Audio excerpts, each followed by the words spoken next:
धनबाद में दाना चक्रवात का लहर नजर आया, मगर इस लहर का काट बीजेपी प्रत्याशी ने हुंकार भर के किया और जन समर्थन का सैलाब देखने को मिला। धनबाद बीजेपी की विरुद्ध कांग्रेस को नहीं मिल रहा है उम्मीदवार। कांग्रेस चाहे तो दे दे वॉकओवर, बीजेपी के प्रत्याशी राज सिन्हा कर डाले। इस बार चुनावी दंगल कुछ अलग डिजाइन का है। इधर बीजेपी ताबड़तोड़ बल्लेबाजी कर रहा है और वहाँ पे कांग्रेस के पास बॉलर का अभाव है। अब देखना ये है कि इस मैदान में कौन टिकने वाला है। बीजेपी जेएमएम का सीट है नहीं, कांग्रेसी दावेदार है और कांग्रेस अभी तक मौन है, चुप्पी साधे हुए अपना पासा खोल ही नहीं पा रहा है या उसके पास कोई इक्का नहीं बचा है। इसमें ढुल्लू महतो जी कहाँ चुकने वाले थे, उन्होंने भी बोल दिया चाहो तो हम उम्मीदवार दे देते हैं आप, मगर लड़ो तो सही, बिना लड़े जीत का मजा नहीं मिलता है। आइए चलते हैं झारखंड में विधानसभा चुनाव घोषणा के साथ ही राजनीतिक दलों के बीच में बयानबाजी तेज हो गई। अलग अलग दलों के नेताओं द्वारा जुबानी हमला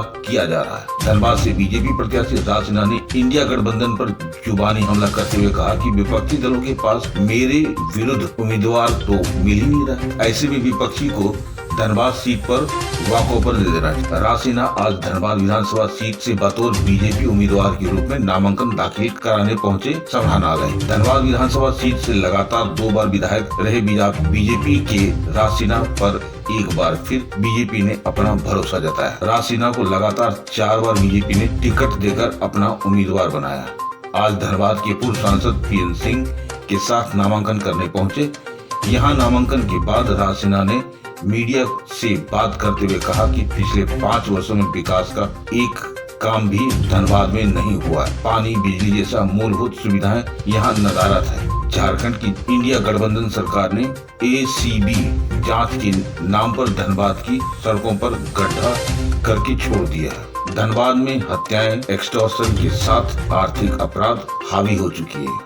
आज इंडिया गठबंधन की हालात ऐसी है कि धनबाद और बोकारो सीट पर उन्हें उम्मीदवार नहीं मिल रहे हैं। अन्य दलों से उम्मीदवार को तलाशा जा रहा है। ऐसे में यदि उन्हें उम्मीदवार ना मिले तो इंडिया गठबंधन वॉकओवर दे दे। इधर धनबाद की पूर्व सांसद पीएन सिंह ने कहा कि धनबाद की सभी 6 सीट बीजेपी जीत हासिल करेगी। उन्होंने कहा कि धनबाद और सिंधी सीट पर आज राज सिन्हा और तारा देवी ने नामांकन किया। ये दोनों सीट पर बीजेपी क्लीन स्वीप करने वाली। उन्होंने कहा कि जेएमएम और कांग्रेस की सरकार ने मैया सम्मान योजना के नाम पर यहाँ की भोली भाली माताओं बहनों को ठगने का काम। यदि जेएमएम कांग्रेस महिलाओं की हितैषी है तो पहले ही यह योजना क्यों नहीं लेकर के आई। आज चुनाव से पहले इस मैया योजना को लाने का मुख्य मकसद चुनावी लाभ ही लेना है। आइए देखते हैं एक रिपोर्ट हमारे संवाददाता श्रेया शर्मा, कैमरामैन टिंकू पंडित के साथ धनबाद से। हजारीबाग में तो नामांकन में गया था और वहाँ आशीर्वाद सभा भी। ऐसे भी माहौल देख रहा हूँ पूरे झारखंड में।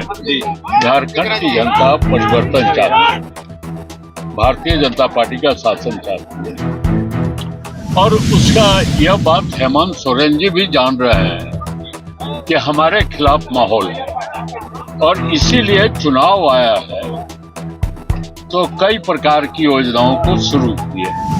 जैसे उदाहरण दूंगा, मैया योजना इसलिए शुरू किया है, जान रहे हैं कि जनता नाखुश है। अब उसको खुश करने का कुछ पैसा वगैरह देकर खुश करने का प्रयास करें तो एक झारखंड की जनता उनके क्रियाकलापों से संतुष्ट नहीं है और परिवर्तन चाहती है।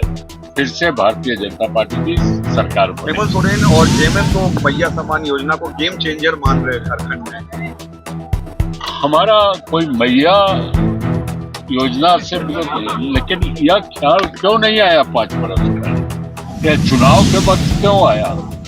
इसलिए आया कि वह जान गए कि जनता हमसे खुश नहीं है तो उनको खुश करने का कुछ काम है। एक और सवाल है सर, वो कह रहे हैं कि देश के प्रधानमंत्री और 11 मुख्यमंत्री मेरे खिलाफ प्रचार कर रहे हैं, यानी बीजेपी डरी हुई है झारखंड में। क्या कहेंगे आप, सीनियर लीडर हैं? देखिए, राजनीतिक पार्टी है, वो भारतीय जनता पार्टी के लोग और एनडीए के लोग प्रचार कर रहे हैं। दूसरे जगह से अमेरिका और रूस से लाकर नेताओं को नहीं हम प्रचार कर रहे हैं।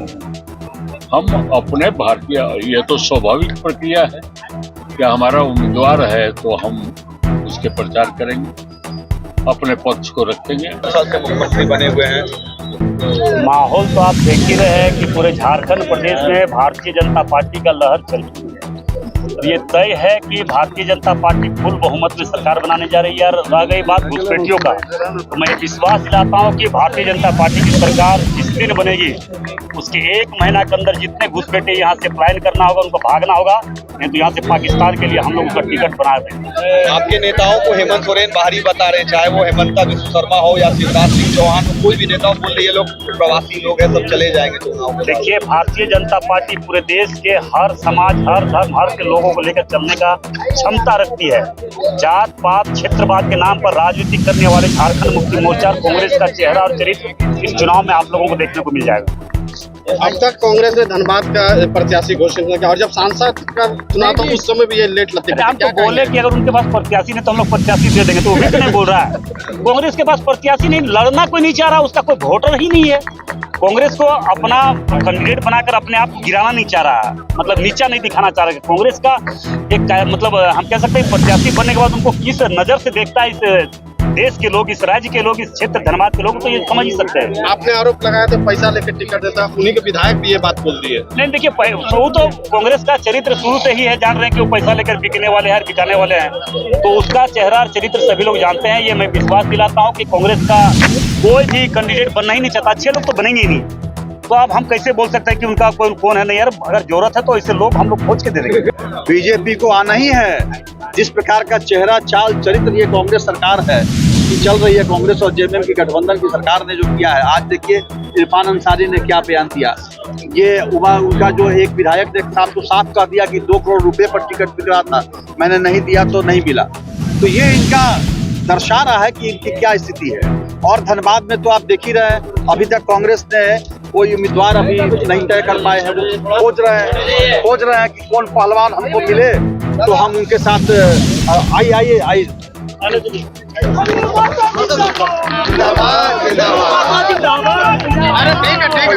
बार इस राज्य के अंदर नेतृत्व परिवर्तन होगा। कांग्रेस को हिम्मत नहीं हो रहा है कि वो अपना प्रत्याशी यहाँ से दे। हेमंत सोरेन कह रहे हैं कि जो भी बाहर से नेता आए हैं वो प्रवासी है। मेरे लिए एक प्रधानमंत्री, 11 मुख्यमंत्री झारखंड में कैंप कर रहे हैं, ये सारे लोग चले जाएंगे। अब देखिए, जाने वाले लोग हैं तो उनको ऐसी झूठ का बातें गढ़ने की आदत हो गई है। पहले भी वो बातें गढ़े थे कि 5 लाख युवाओं को हम सरकारी नौकरी देंगे, नहीं तो 5,000 7,000 बेरोजगारी भत्ता देंगे, नहीं तो राजनीति से संन्यास ले लेंगे। झारखंड की जनता शिबू सोरेन जी के दुष्म गुरु के पुत्र से यह उम्मीद करती थी कि वो सच बोले। अगर उनमें है हिम्मत तो दे इस्तीफा राजनीति से। उन्होंने तो नौकरी नहीं दिया, उन्होंने तो 2,000 चूल्हा भत्ता महिलाओं को नहीं दिया, उन्होंने तो 72,000 रुपये हर परिवार को नहीं दिया जो घोषणा किया था। तो अब उसका जवाब क्यों नहीं देते? मैया योजना का मास्टर स्ट्रोक। एक तरफ इरफान अंसारी बोल रहे हैं सीता सोरेन पर कितना भद्दा टिप्पणी की है, हम लोग बोल नहीं सकते। तो एक तरफ वो भद्दी टिप्पणी करते हैं महिलाओं पर और दूसरी तरफ महिला सम्मान योजना, ये नाटक। यह झारखंड की महिलाएं बहनें जान गई हैं इनकी सच्चाई क्या है और इनको माकूल जवाब मिलेगा। बांग्लादेशी घुसपैठियों पर किस तरीके से आप लोग सोच करेंगे, क्योंकि एक बड़ा मुद्दा है झारखंड में जो नहीं, चोट करने की कोई बात नहीं है, ये तो सच्चाई है। ये आज हमारे आदिवासियों की संख्या घटते जा रही है और उसके जगह पर ये सरकार के संरक्षण में बांग्लादेशी वो है आकर के उनके हक और अधिकार पर अपना जता रहे हैं, अपना पूरी उनके हक को छीन रहे हैं और अपना हक जता रहे हैं। तो यह तो बहुत बड़ा मुद्दा है और ये जवाब देंगे इस बार चुनाव में सारे हमारे भाई। ये जवाब देंगे। अरे नाटक तो झूठ के बुनियाद पर तो लगे हुए हैं वो। इस बार धनबाद के लिए आपके क्या प्रावधान है? ये सब कार्यकर्ता सब हमारा चल रहा है। आपने नामांकन किया है, क्या कहेंगे धनबाद की जनता के लिए? धनबाद की जनता के साथ राज सिन्हा पहले भी खड़ा था, आज भी खड़ा है, आगे भी खड़ा रहेगा। यह विश्वास जनता को दिलाना चाहता हूँ। इस बार धनबाद कितना कोई मुकाबला नहीं है, कहाँ अभी कोई आए सामने तब तो ऐसा सुनने में आ रहा है कि चंद्रशेखर अग्रवाल यहाँ से प्रत्याशी हो रहे हैं। सुनने पर भरोसा नहीं करते भैया, सुनने पर भरोसा नहीं करते हैं। जो आएगा तब देखा जाएगा। इस बार धनबाद के लिए प्राथमिकता क्या होगी? धनबाद की मूलभूत समस्याओं का निराकरण करना, धनबाद को अपराध मुक्त बनाना। आज इस भीड़ का गवाह है कि भारतीय जनता पार्टी ने अपना नॉमिनेशन किया धनबाद विधानसभा से राज सिन्हा ने, और उनको तीसरी बार जो है ये दोबारा मौका मिला। अब रही बात कि जनसमूह और समर्थन एक साथ जो है भारतीय जनता पार्टी के साथ देखने को मिला, और साथ में राज सिन्हा जी का कहना है शायद जनता का इतना प्यार है जो दोबारा हमको ये मौका मिला है, और साथ में भारतीय जनता पार्टी ने मुझ पे ये जो विश्वास जताया है, मैं धनबाद के विकास के लिए लगातार काम करते रहूँगा, और पहले भी किया था और अब भी करूँगा। अब सवाल है कि चुनौती भरी हुई है। 2024 विधानसभा चुनाव में टसन बहुत ज़्यादा है। हर दल जो है अपना अपना पलड़ा को मजबूत करने का प्रयास कर रहा है। अब देखना ये है कि क्या लुभावने वादे काम आते हैं या पिछले 5 साल में किया गया कर्म। आप देख रहे हैं, सब पर नजर। धन्यवाद।